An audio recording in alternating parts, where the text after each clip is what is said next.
Today let's create a table. First delete default cube, then just add and go into mesh and add a cube. We have a cube. Now press S and Y and decrease it, then rotate, then press S and X and just make it like this. Press this button and click on it and move it up on the plane in y-axis. Now press S and Z and move it like this.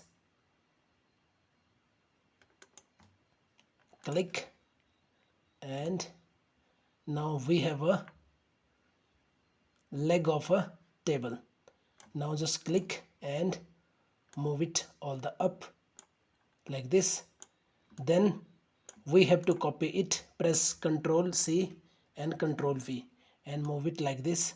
Then again Ctrl V, move like this, again Ctrl V, and we have all the four legs of a table.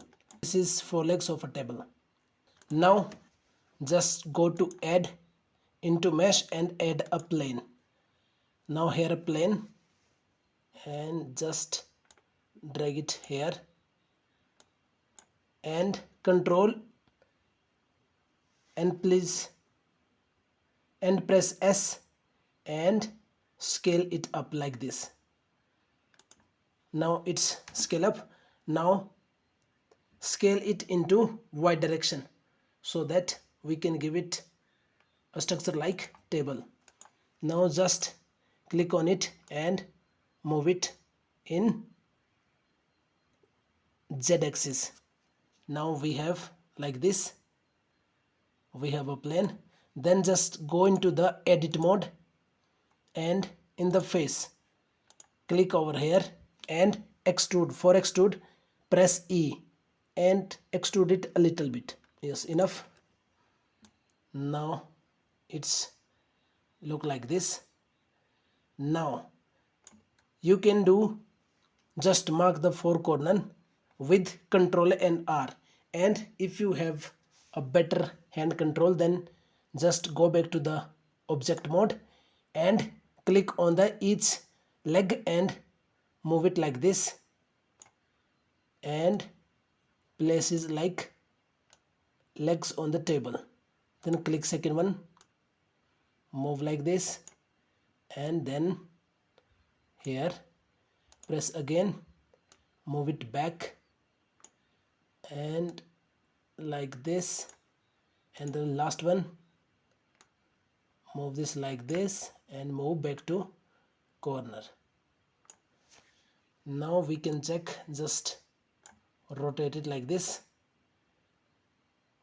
Yes, we can find that which is not fixed on a position. Just make sure that you are putting all the thing on the same plane.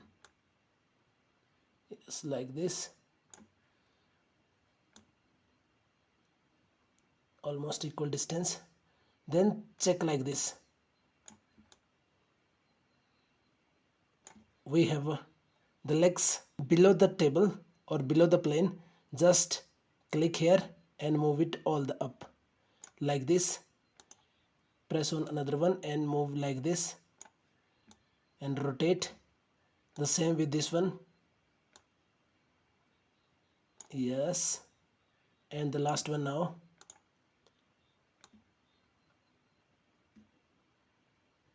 Yes,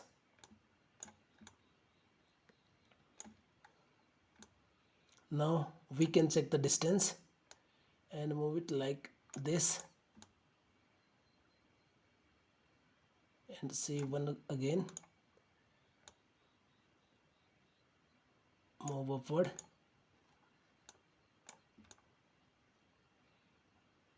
see again a little bit upward side.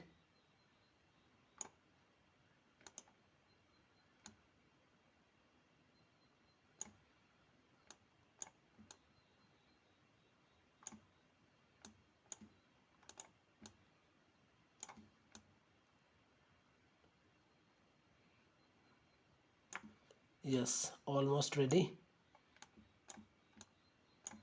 Click here and move it back to here.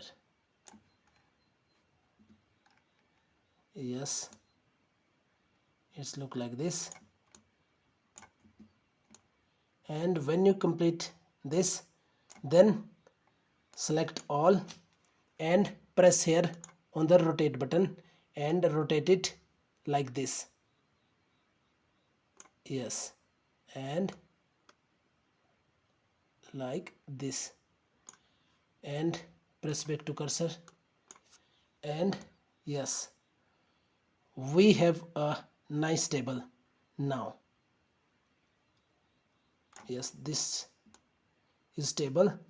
Now for better result, we can just go to the edit mode and press face and click here. Go in edit mode and press the upper face and press I button, and yes, do it like this. Now we have a nice plane over the table and it's looking very nice. This is our table. We can zoom it up and rotate like this. This is the table, and if we want to add any kind of plane, we can add a plane now.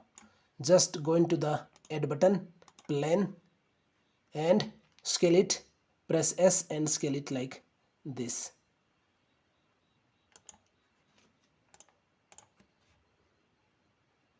Yes, we have a plane and now a table on it. If you want to add a plane, then just go to here and back to object mode and click. There shouldn't be select any of them. Click side, click on the empty space and just add mesh and plane. Then Ctrl S and scale it up like this, and just like this. And now we have a nice table. And if we disable this plane, then what we can do, if we just want to use it in the After Effect or in 3D element, we have to just go back, select all of the planes and press on material and add new. When we just add the new materials, we will see that surface, base color, metallic, reference and IOR. When we just open this tab and then come back to our plane and we have a nice table, then what we do, we just go on the file, then export and press the wavefront obj file and name it on table obj. Click export, and now it will export it to the desktop. Then after that, when you just go into the After Effect, you can just select the 3D element, and when we just open the table in 3D element, we will find these all the things. And if we already downloaded the